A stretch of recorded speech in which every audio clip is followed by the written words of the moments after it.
Welcome, Middlers, to the Medium in the Middle podcast.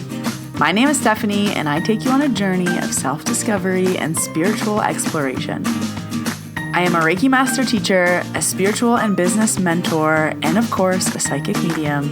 And I am here to share my story and help you tap into your extraordinary abilities. Join me every Wednesday as we dive into the realms of intuition, energy healing, and all things mystical. Whether you're a seasoned spiritual seeker or just dipping your toes into the magical waters, this podcast is your go-to source for inspiration, guidance, and a whole lot of lessons and laughter along the way. Let's get started. Hello, Middlers. Welcome to episode 288. My name is Stephanie. I am the medium in the middle. I apologize there was no episode last week. I lost my voice and it's getting better. It's not perfect yet. I was doing a Akashic record reading and they were talking about slowing down and taking rest. And then I heard my own words and I was like, oh, I get it. So I needed a rest, I guess. And I'm very excited for this episode because it is part 2 of episode 287. So in the last episode, Spirit showed up, the 48 hours of synchronicity after loss. I shared all the ways my uncle showed up in the first 48 hours after his passing, and I talked about the reading that my cousin had with one of my mentees. So in this week's episode, I want to share what happened when I went to a celebration of life, how I somehow got my family to listen to the recording of the reading, and all of the crazy ways that he has shown up even more. I do want to make one little edit from last episode. I said that it is very rare for spirits to show up 48 hours and come through in a reading. I just want to be very clear, that's for a mediumship reading. As a medium, it is hard to get people who have just passed. There are some mediums that can do it, but it is a specific skill, I would say. Like, I know I can't do it. The soonest I've ever got someone was 1 week, and it was blurry. I know a medium named Bree can get spirits quickly, but it just depends. So there's varying degrees of skill, and if you can do it, if you can't do it, how clearly spirit comes in. But that doesn't mean that your spirits won't show up for you. So yes, the same day that someone passes, they can send you signs, they can send you, messages that they're okay, they can come in the dreams for you. But to come through a medium was what I was talking about. So please take all the signs you get from your loved ones as soon as they pass, the day they pass, the next day, the next week. Yes, those are all real, but having them come through in a mediumship reading is the harder part of what I was talking about. So I'm very excited to share all these stories with you this week. I really, really, really wanted to release this episode last week, so I had my microphone on my desk for like 4 or 5 days before I finally put it away, and I was like, okay, I'm not recording this week. But we have some good stories today, so lock in. Just a quick few announcements. The last podcast episode of the year is going to be next week, December 17th. And then it's only a 2-week break, actually, with the way that the holidays fall. I will be back January 7th with a new podcast episode. And the only thing I have going on for the rest of the year is my infamous goals workshop. It's happening on December 28th. I run this every year in between Christmas and New Year's when no one knows what day it is and we're all filled with cheese and wine and leftovers. But we take some time, it's 2.5 hours, and we review 2025 and then we make some plans for 2026. I think this is my 6th year of doing this workshop, maybe 5th. And I love it so much. It just gives you something in between that really weird week. So you can join me live on the 28th. It's from 1 p.m. to 3:30 p.m. Mountain Standard Time, or you can catch the recording. I always like to start on that day, but then I usually finish it over the next few days as well. 2026 Reiki trainings are up, so if you want Reiki Level 1, it's January 10th and 11th, and Reiki Level 2 is January 24th and 25th. And keep an eye on my Instagram because I will be doing a New Year card reading drop. So I will be releasing that on December 29th. Keep an eye on my Instagram. I'll also send an email if you're on my email list. at Medium in the Middle on Instagram or themediuminthemiddle.com. You can join my email list over there. As always, all the links you need will be down below in the show notes. Okay, let's jump right in because I have a list of things to share with you. So if you haven't already listened to episode 287, the last podcast episode before this one, pause and go listen to that because you do need to hear part 1 of this story. In that episode, I talk about how my cousin had randomly, quote unquote, booked an appointment with one of my mentees for a mediumship reading the day that my uncle passed away, and it was scheduled for 2 days later, and he came through 2 days later and said a bunch of information. Now, in that episode, I shared a few of the pieces of information, and I also said that there was a lot of information that we couldn't confirm. So either we didn't know off the top of our heads or the information wasn't for us. So when we went to BC and all of the family were together, we were starting to confirm pieces of the information, and that's what this episode is going to be about. So my family knows that I'm a medium. They know I have a podcast.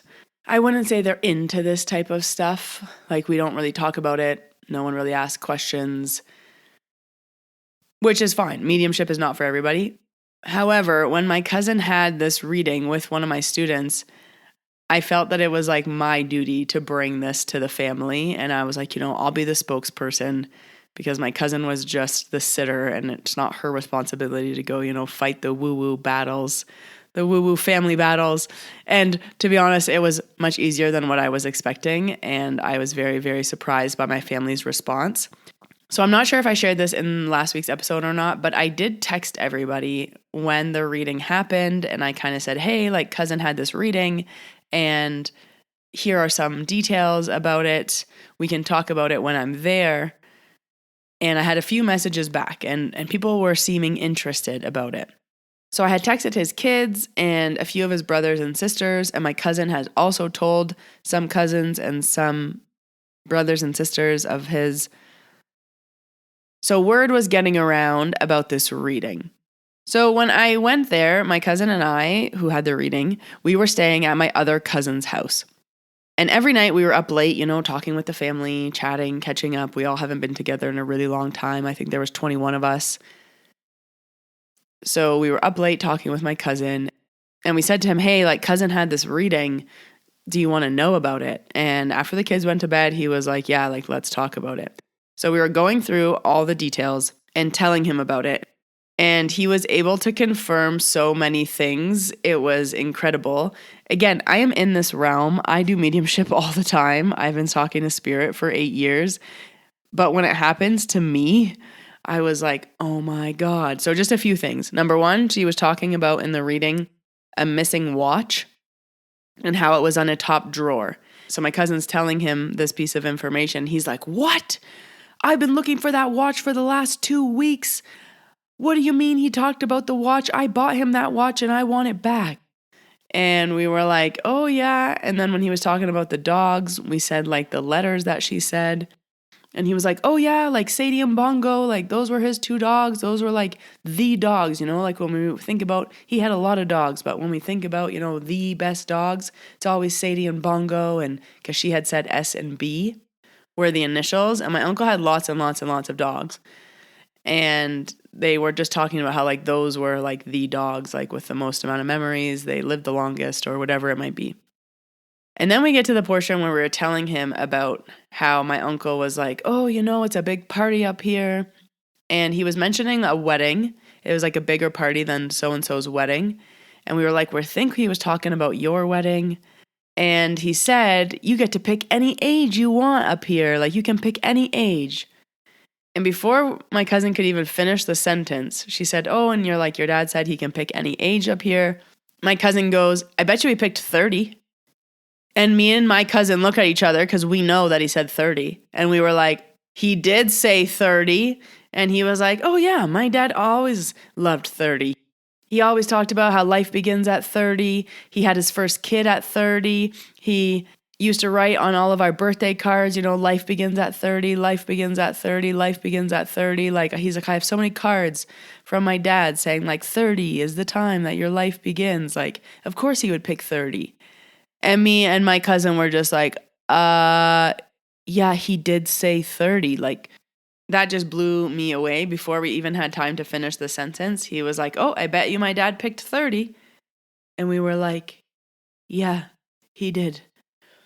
So just so many confirmations. Wow, that was so specific and powerful and important and impactful. And the messages ended up hitting for every person. So that was the one night we told my cousin all about the reading. And we said to him, we think that we want to listen to the recording as like a family, because we were telling the family members kind of individually these stories and they were interested in them, which honestly I was very surprised about. I thought they would be like, yeah, whatever. But they were into it. And then we were thinking about maybe like listening to the recording all together on Sunday, because a few people were like, well, can we listen to it? So Saturday was the celebration of life, and Sunday we were doing a family thing. So I said, I think on Sunday, like if everyone is down, we should listen to the recording, or whoever is interested in listening to the recording can like listen in one room. And if you're not interested, then just like don't be in the room. And he was like, yeah, I think that's a good idea, but like make sure you ask all my brothers first. And we were like, yeah, totally, like we will ask everybody. So then at the celebration of life, my other cousin, so the second brother, he comes up to me near the end of the evening and we were kind of talking woo stuff. He said something like, oh, if my dad was here. And I looked at him and I was like, you know, your dad is here. And he was like, yeah. And then he kind of goes, oh, I heard about this, like this recording or something. And I was like, yeah. And I gave him the whole little gist of it. And I said, you know, we might listen to it tomorrow as a family. If everyone is interested, because, you know, we've been telling people about it. And he was like, oh yeah, I'm down. Like, I'm so down. I want to listen to it. I'm interested. Like, yes. And I was like, okay, like tomorrow at the family thing, we're going to listen to the recording. So then I was like, okay, we have 2 out of the 3 brothers down. And all we have to do is ask the third brother. And everyone was like, have you asked the third brother yet? He's the oldest. And we were like, no, we didn't ask him. And it was going to be at his house, the family gathering. So obviously we had to ask him. And not that I was afraid to ask him, but he would be the one that would be least likely to be interested, I would assume. So even his wife was like, oh yeah, I'm interested, but make sure you ask him. So I was like, okay, like I'll ask him. I don't mind. We had the celebration of life near my uncle's cabin. So he had this beloved cabin. The celebration of life was held at this cabin for all the cabins up there. I don't know how to describe it. So we were a 5-minute drive away from his cabin. So the family all decided to go to his cabin. And his cabin was already closed up for winter, and like the roads were very wintry because it was snowing. But all my cousins had trucks, so we kind of loaded everybody into the truck. So we went to his cabin and we brought Fireball, and we were all like having shots on the dock and just like yelling his name. And they did some fireworks for us while we were over there. So on the drive back, it was me and my cousin and the oldest brother in the car. And we came back to where the celebration of life was. We parked the car, and then he goes, so I heard there's something about a recording. And we were like, yeah, so, and we told him about it, like just like a few of the highlights. And we said, yeah, like, you know, he talked about being 30, and then your brother confirmed this, and he was talking about the dogs, and he was talking about this and that. And we were thinking that like we might want to listen to the recording tomorrow when we're all together as a family, but you know, everyone wanted us to ask you, and we just want to make sure that like everyone is okay with it before we do this. And he was like, oh yeah, absolutely. He's like, oh yeah, like I'm into it. And we were like, oh, okay, like great. So we're in the car talking for a while with the car off, and then people started coming around the car to be like, what's wrong? And we're like, oh, sorry, like just having deep and meaningfuls in here. But then it was covered that everybody was going to listen to the recording on Sunday. Now, because we were kind of talking woo-woo, we were running this recording by everyone, and we were telling everyone about the reading, and we were telling everyone about the information that was coming through. It kind of gave everybody else the opportunity to tell us all of the things that they had experienced from him. So my one cousin's wife was telling us about how she was cleaning the lodge the day before the celebration of life. And there was like an upstairs area where they used to do a kids camp. And she said they were cleaning the upstairs, and randomly on the floor, there was only 2 things up there on the floor. There was a birthday book, and there was just a piece of paper, and in kids' writing, it said Papa, P-A-P-A. And she has 3 kids, and they called my uncle, their grandfather, Papa. So just randomly up there was a sheet of paper that said Papa. And she's like, that was the only thing that was up there. The other thing was a birthday book. And her grandmother has passed away. And one of the only things she has from her grandmother is a birthday book, because her grandma used to make everybody a birthday book. So she said it was a sign for her, knowing that her grandma, who she was very close to, and her father-in-law were together. And I was like, wow, like that's amazing. You found a piece of paper that said Papa, and you have 3 of the grandchildren that all called him Papa. And as a very sad aside, on the Sunday when we were all together, I was with the oldest brother's kid, and we were taking pictures together on my phone. She's only 2 years old. So we were taking selfies, and she was like, cheese, and I was like, cheese, and we were trying to take photos. So we were taking these photos together and just like laughing. And then she randomly grabs the phone and she says to me, show me Papa. Show me Papa. I want to see Papa. And I was like, oh, you want to see Papa?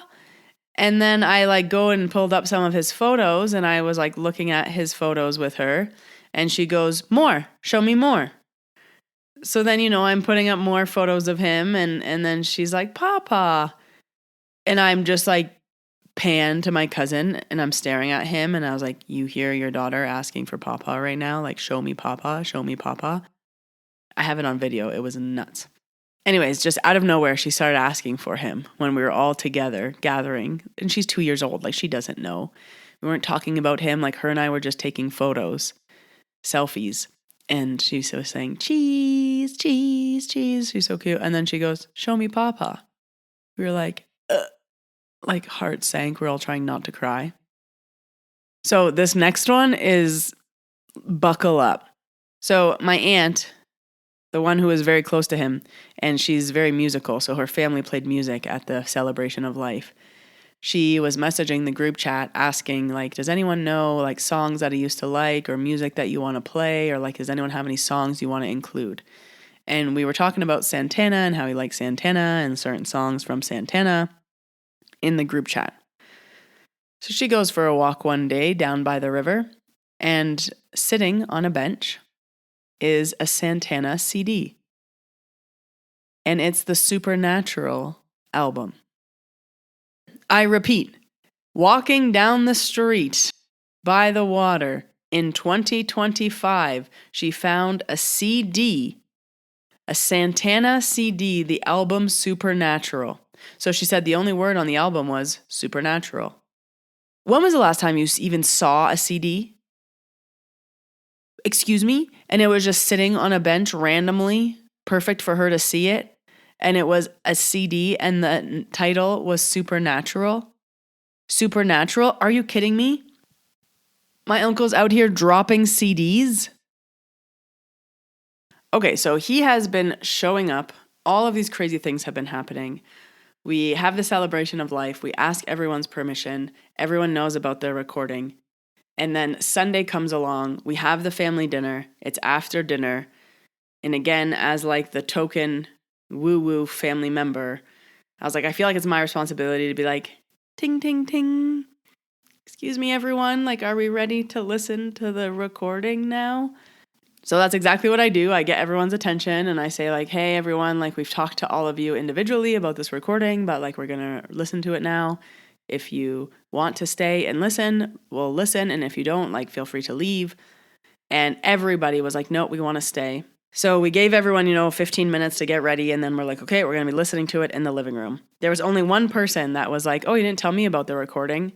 And we were like, yeah, because you're not into this kind of stuff. So it was over an hour, the recording of the reading. So just as a refresher, my cousin had a mediumship reading with one of my students. So I did start off by saying, hey, this was a practice reading. It was less than 48 hours after your dad died. Like, that's very difficult. She is not a working professional yet. She's working up to it. She's still very good. She got a lot of very good information, but like, this might be a choppy ride to get there. So just remember, she is a student. This was a free reading, and take from it what you will.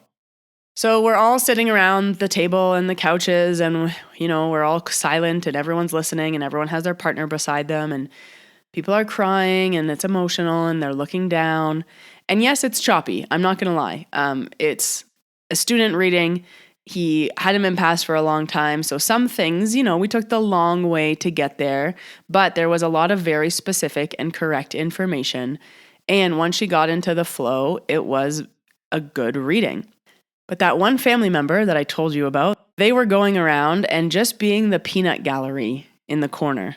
So everyone was being very respectful. I was actually very surprised how respectful everyone was being about their recording. Everyone was silent. Everyone was listening. Everyone was paying attention. Everyone was being attentive. It was just like a very positive experience. And I was like, wow, like I did not expect my family to like listen to this with open arms. But then there was one person who was taking turns going around to different people. And I just remember like at one point she was like, oh, okay, so he was a father, right? So I see children. And this person goes, oh, wow, father, she sees children. Oh, how specific. It's like, you cannot enjoy this. We literally said, you're not going to like this. Leave the room. We didn't ask you for a specific reason because we knew you wouldn't enjoy this. But like the other people were listening. And when someone's like talking and the other person's trying to pay attention. So in my head, I was like, stop ruining everyone else's experience. And also I was thinking like, good thing that they're not reacting, like they're not giving this person the reaction that they want. So then this person moved to like another group of people and she was like, okay, so I see a house and I see a driveway and there's a car in the driveway. Again, building up to a memory and a story, and it did have relevance. It's not like there's a car in the driveway and there's a sun in the sky. And again, this person was like, oh, wow, a car in the driveway. How specific. Wow, car in the driveway. And I'm like, read the room. Don't be rude. If you're not into it, leave. Everyone in this room has chosen that they're into it and they want to listen and they want to pay attention.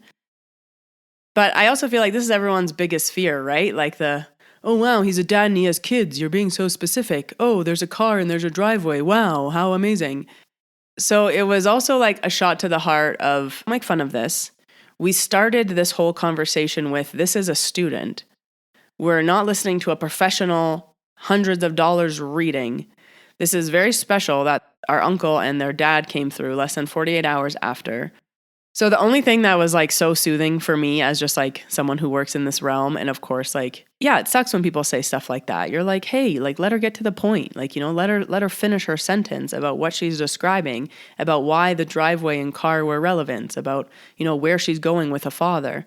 So the only thing that really made me feel good was that no one else was engaging with this person. They weren't like feeding into it.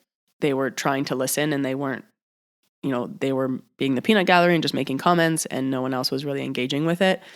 So at the end of the reading, we were all like, we shut it off and there was silence.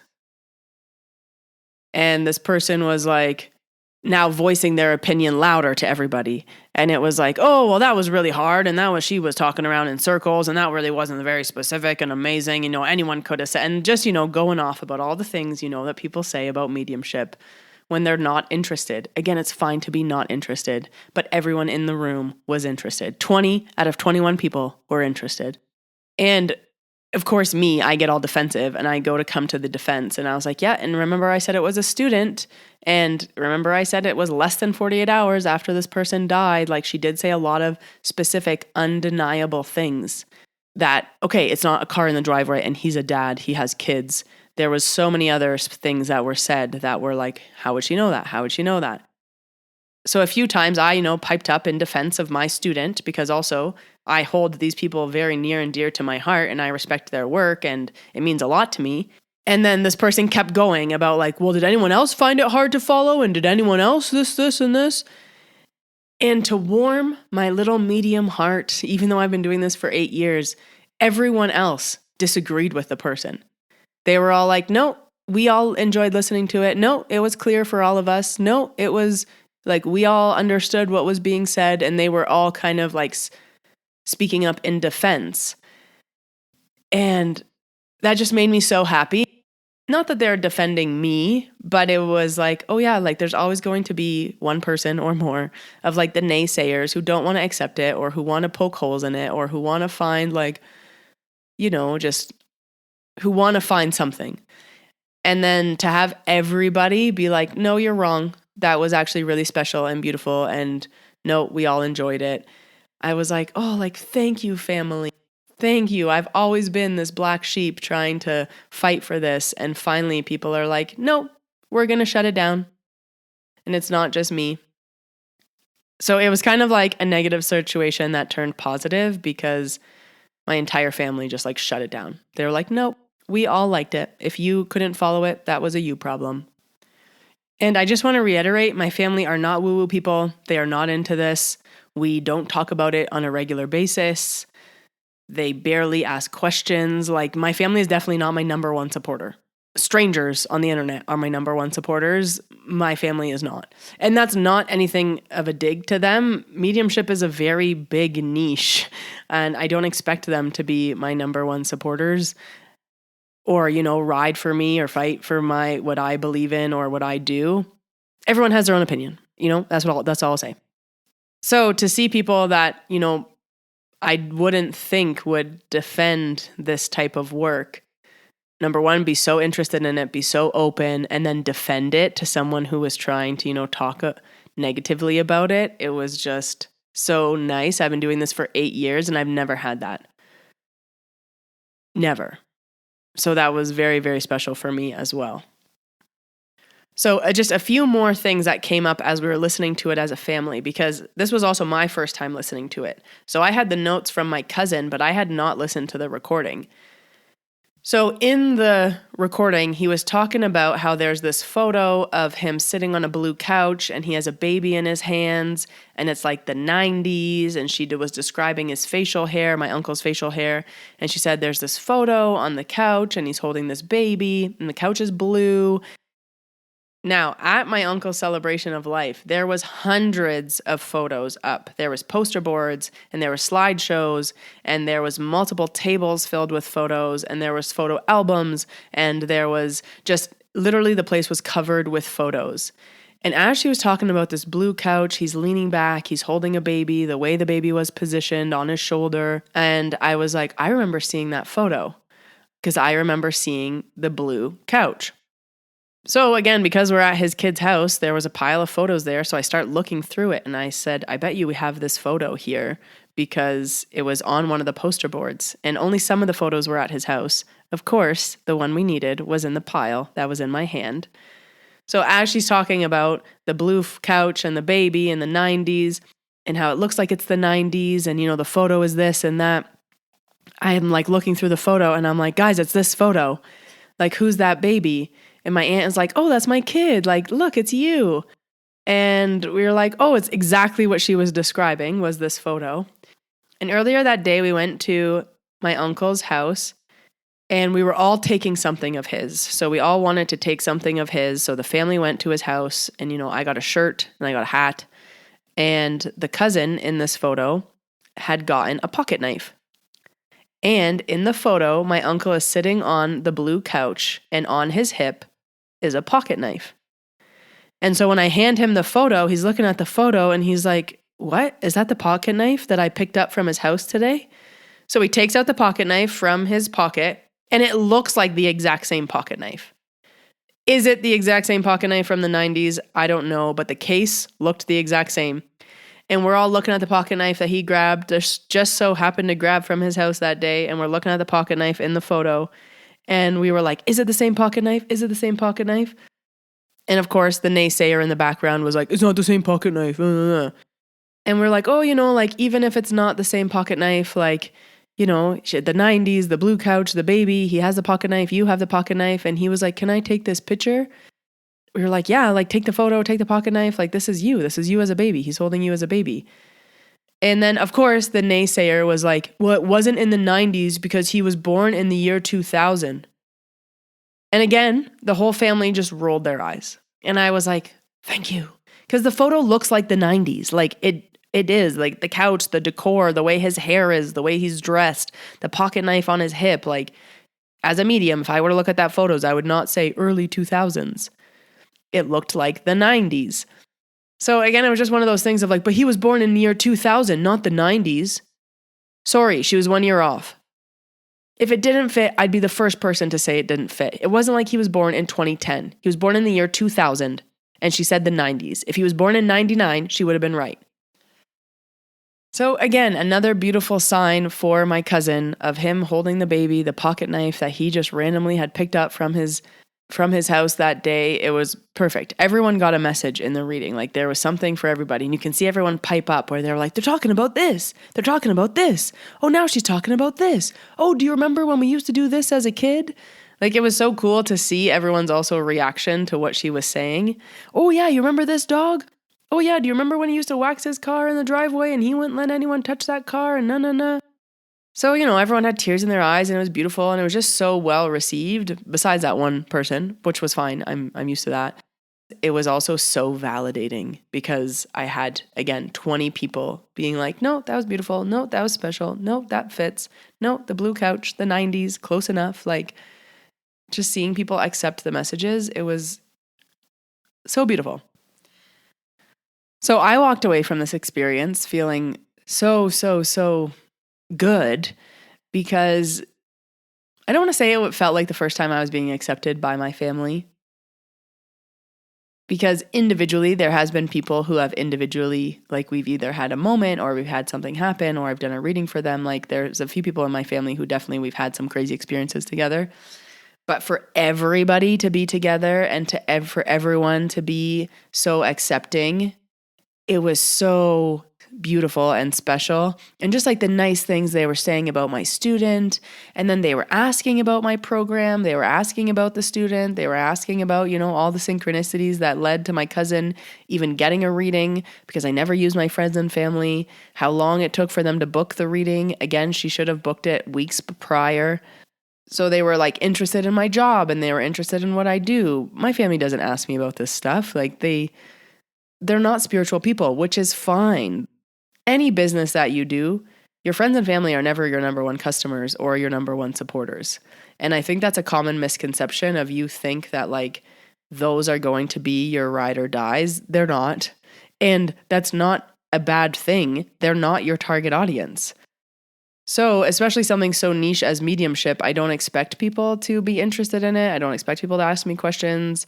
I don't expect people to even agree or support it. It's a very niche thing. I understand. It's not like cookies. Everyone likes cookies.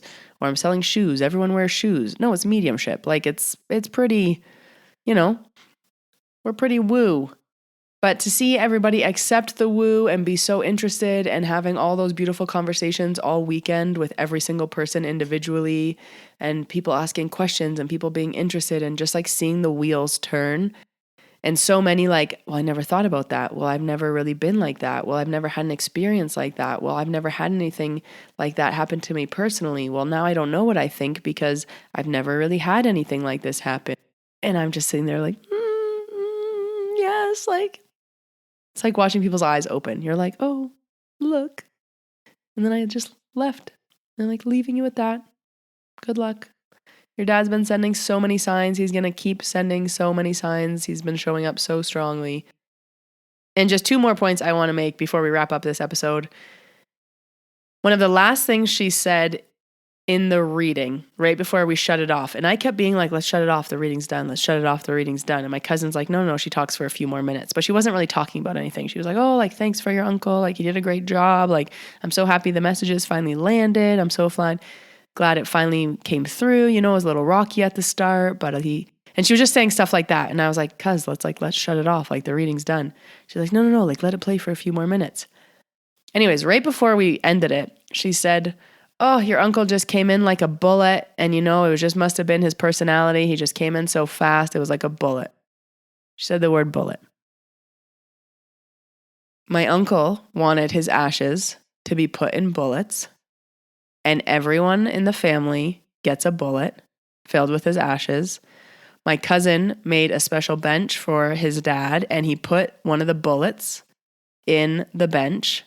And that whole day, we were talking about how we were all going to get our bullets home because you can't travel on a plane with ammunition.